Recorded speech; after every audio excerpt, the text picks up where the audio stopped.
world's biggest automakers grapple with a deepening economic crisis, 2009 will perhaps be the toughest year in the history of the auto industry. Will it see some of the biggest names in the auto space disappear, or will we quickly move on the road to recovery? And how will it really pan out for India's auto industry? That's the theme of discussion on Ride the Recession here this week. I'm Shweta Rajpal-Kohli, and joining me here in the studio, Mr. R.C. Bhargav, Chairman of Maruti Suzuki, India's largest car maker. And right next to him, a very close rival, we've got Ashok Jha, President of Hyundai Motor India Limited. Also joining us from Pune, leading industrialist and Chairman of Bajaj Auto, Rahul Bajaj. And representing the banking industry is Hasib Drabu, Chairman and Chief Executive of J&K Bank, joining us from Srinagar. Thank you all for joining us. Let me start by quickly taking you through what exactly has been happening as far as the auto industry is concerned. Clearly, the financial crisis has crushed the global auto industry. Let's look at America's big three, General Motors, Chrysler, as well as Ford. At least General Motors and Chrysler are on life support right now, depending on $17 billion of life support from the government. And that's clearly not enough. They're asking for another $21 billion, a decision that the Obama administration will take very soon on whether or not they're getting those loans and whether or not those two will survive. Also, given the fact that it's not just the American car makers, as many as 16 national governments, including Germany, Japan, France, Spain, Britain, China, as well as South Korea, have already provided loans, direct investments, as well as stimulus packages designed to support some of the strongest auto companies in the world.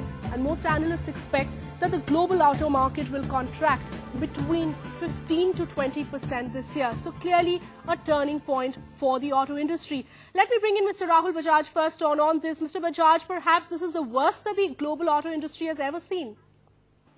Undoubtedly, neither in the 80s or the early 90s or the end of 90s, 97, when the Asian crisis took place, have we seen anything like this. And definitely not in the US, and definitely not on a global scale. I think since the Great Depression of the 30s, this for the auto industry is the biggest disaster which has taken place till now.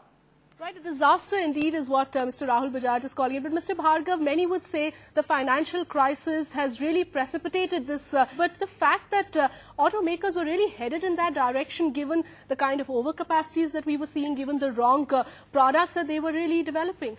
Well, what you're saying is correct as far as the global situation is concerned, because I think worldwide there was a great deal of overcapacity.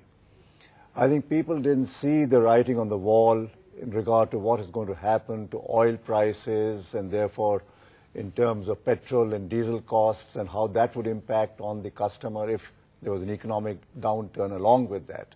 And I think those signs were all missed along the way, right, with the result that when during the boom period the oil prices went up to $147 and petrol prices shot up in the United States, people suddenly did what they were doing in a small measure earlier, namely move away from the gas guzzlers, right, and move to smaller compact cars. And that hit all manufacturers in the United States.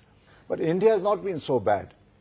You know, in what is it, 91, 92, we had a bad situation when sales actually contracted. I don't think in at least 08, 09, sales will contract. They may be at just about the same level as last year.